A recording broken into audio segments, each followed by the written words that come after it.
Tell us about this coalition that organized to file this federal complaint, and why were you compelled to do so? Well, it's a coalition of groups that have been working together for a long time on these issues. So BECMA, Amplify Latinx, Greater Boston Latino Network, the both of us, all of our groups realize that the health of one community is dependent on the health of the other, whether it be economic or otherwise. So we felt compelled to file the civil rights complaint with the Department of Justice against the city of Boston when it comes to contracting, based on the results of the disparity study. We know that the city commissioned it to understand what that disparity was, but we've always known we didn't need the study to tell us what the results would be. For a long time, the city has not been investing in our businesses, and it's kind of a shame that we had to wait for this report for the city to make some kind of movement on this. So that's why we felt compelled to file this complaint. That was a quick turnaround. The study came out just a couple of weeks ago, right? Tell us what the complaint is detailing and what does it call for? So the complaint alleges a pattern of discrimination, and it's very clear in the disparity study that this pattern exists. So if we just take, for BECMA, we focus on Black businesses. And so when you look at the statistics for Black businesses, out of $2 billion, over a 5-year period, $9.4 million went to Black businesses. And when you look in this 700-page document, which yes, came out a few weeks ago, but we, read every single page. When you look in those chapters, you see whether it be from anecdotes from business owners themselves or just looking at the data, you see how we have been kept systematically out of getting contracts. You say that this proves, the statistics prove a pattern of discrimination that you've known for quite a while. Can you explain Sure. the details on that? Sure. And I'll apologize to listeners in advance for all these numbers, but they're critically important. So one of the things that the firm BBC Consulting, which is based out of Colorado, that the city paid $1 million to, which is not minority owned, by the way. And so one of the things that they show in the report is the availability of women and minority-owned businesses. And one of the ways that they define availability is a business that not only has the capacity, but also the willingness to do business with the city, which we'll get to, and we feel like that's a little bit flawed. But in terms of numbers, when it comes to Black-owned businesses, the study shows that 3.6% of the available businesses were Black-owned. That means that 3.6% of those businesses, of those Black businesses, were not only have the capacity to do the business, but also have a desire or a history of bidding on a contract. Yet out of that 3.6, only 0.4% received or were awarded a contract. So for us, what we see in this report, it's very clear because the retort we often hear from City Hall is, oh, we can't find these businesses, or they're not prepared, or they're not reaching out and applying. And this report flies right in the face of all of those excuses. So to us, what it shows is that, if you're a large business, a white-owned business, or a business that has some kind of connection to those in City Hall, you'll absolutely get a contract. But for some reason, the city doesn't like Black or brown people. And so despite our availability, won't give us any business. When you talk about the willingness and these businesses being capable to fulfill the expectations of, a public contract, what kinds of contracts are we talking about? So the firm analyzed over 47,000 contracts over a 5-year period, and they put them into 5 different categories. So construction design, professional services, other goods, and supplies. And so out of those 47,000 contracts, of course, as I noted earlier that only 0.4% went to Black businesses. But we see, when you look at those categories, almost half of that money, almost half of those contracts went straight into the construction industry. So there's another conversation to be had here too about the role of unions, which is another way that Black and brown businesses and people, workers, get blocked out of accessing wealth opportunities here in Boston. Access is an issue, but it's not the overarching issue. And so, it's absolutely correct that there are some barriers to the process of even applying to get a contract with the city. Technical assistance is definitely something that our businesses need. But at the end of the day, what the report shows is that even businesses that have, again, that have the capacity, that want to do the business, they're facing no barriers except for they put in the bid and they don't get awarded. That's really the issue that we have as an organization, and it's reflected in what our members are telling us. So for instance, we have members that have bid on a contract, and the city often uses Chapter 30B of Mass General Law that says that one of the sections says that contracts have to go to the lowest bidder. And there have been instances where one of our members may be the lowest bidder, but then all of a sudden the city wants to follow the other part of that chapter that says lowest, most responsible, which means that there's some subjectivity on behalf of the procurement officer as to who gets that contract. And then it will go to a white-owned business. So we have stories of members being the lowest bidder, again, having the capacity to do it, having the history of providing good service to the city and not getting that contract. We have other stories of, one of the solutions we're pushing for is unbundling these contracts. We have major contracts that go out for hundreds of millions of dollars that, forget if you're Black or brown, no small business can bid on those contracts. And so it's pushing a lot of people in the city out of wealth opportunities, whether you're Black or brown, if you're white as well. And so we have many stories of businesses that have the capacity to do a lot of work in the city, but they can't bid on that.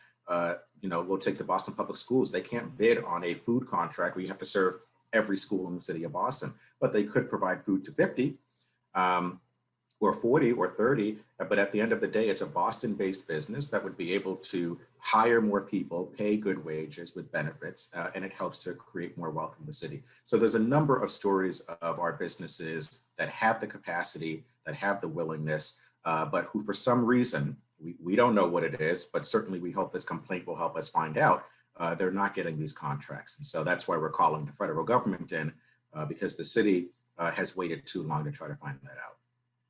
What do you want the federal government to do? What does the complaint call for? And so, it's important to note that it's a complaint and not a lawsuit, because we want to make sure that there is a good outcome and that everybody is involved in the process.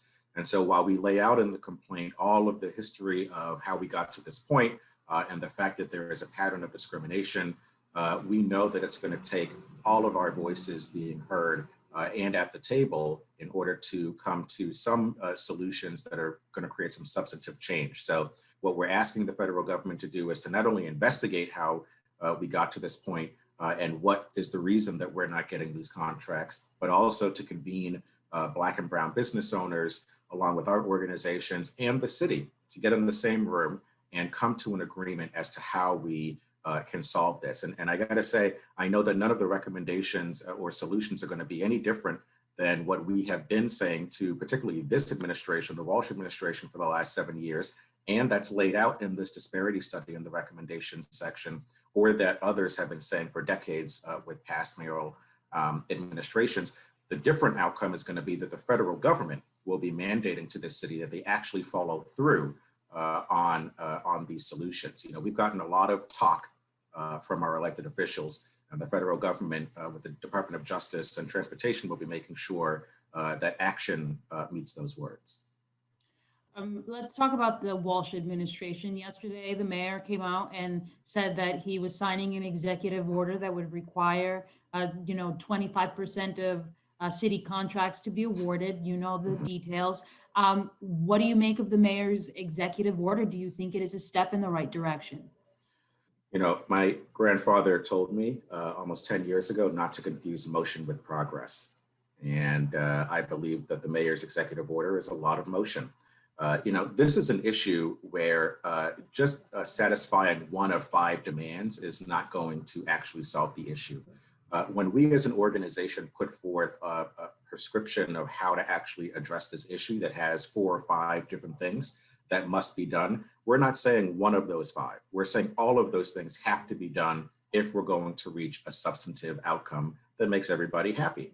And so while the mayor may have put out an executive order that says 25% for women and minority-owned businesses, at the end of the day, there are no levers of accountability in this executive order. Yes, there is some paragraph about reporting, There's a vague reference to creating a supplier diversity program. But at the end of the day, none of these things matter. If a person, a department cannot be held accountable to actually reach what the executive order calls aspirational goals. And one of the demands that we made in our statement 2 weeks ago was that reaching these goals, fulfilling this reporting, standing up this program has to be tied to performance evaluations, has to be tied to whether or not someone gets a promotion or a raise, has to be tied to whether or not someone gets to keep their job. Because at the end of the day, if someone's job is not on the line for hitting 25% spending, then we're going to be faced with what we've been facing this entire time, which is, well, we knew we were going to see bad results. We'll try again next year and see, how to solve this problem with new ideas and recommendations. But at the end of the day, it's all about accountability, and this executive order does not reach that. What are those recommendations that you propose to the administration? So we called for setting spending goals of 40%, where 15% of it would be awarded to Black-owned businesses. We say that the Equity and Inclusion Unit should be a separate independent entity within city government, not something housed under a department. So essentially we're saying it should model our victory with the governor late last year, where we called for the Supplier Diversity Office to be its own independent agency, and he did it, which means that they have enforcement powers. It means that they have a larger staff to ensure compliance. It means that they have a bigger budget. So we want the same to be done for our Equity and Inclusion Unit, which is right now just a program. And the leadership in that unit is doing a great job, but they need expanded powers and a larger budget. We call for unbundling contracts, but at the end of the day, what we call for explicitly is for those accountability measures to be in place. None of the other things that we call for matter if someone cannot be held accountable. Yes, we got to hold the mayor accountable, but somebody's job has to be tied to actually making sure all of these things happen, or all of this is for naught. And lastly, what happens next? How do you envision a standard of fair access moving forward? Well, it's an interesting question about access as well, because none of the work that at least Beckman is doing is about getting access. We have access. This is the same conversation when we talk about how to get access to capital. We know how to access it. There's a bank down the street from us wherever we live. Massachusetts is one of the largest homes for venture capitalists. So we have access to this or to contracts. It's about people actually giving it to us. Rep. Holmes was on a program the other day, Russell Holmes, and he made a great statement that the fact that Black and brown people are not getting contracts is because white people don't want us to have them. That the fault does not lie on Black and brown businesses. It's squarely at the feet of City Hall. So in terms of what's next, we're going to be pushing to make sure that, first of all, we're looking forward to working with Kim Janey, who's about to be our acting mayor. She has shown that she's committed to this issue. She held the hearing in 2019 alongside Councilor Wu that has us talking about this issue right now. When we discovered 1% of city spending went to Black and brown businesses in 2018. So we're going to be looking forward to working with her and coming to us, adopting these solutions that we put forth. One of our goals is going to be about raising those goals because, it needs to be understood as well that when we're looking at these goals for women-owned businesses, the firm the way they define that are white women-owned businesses, right? So in this executive order, where it says that 15% of city spending should go to white women-owned businesses, and that 10% should go to minority businesses, the mayor essentially signed an executive order that said that 90% of city business should go to white businesses.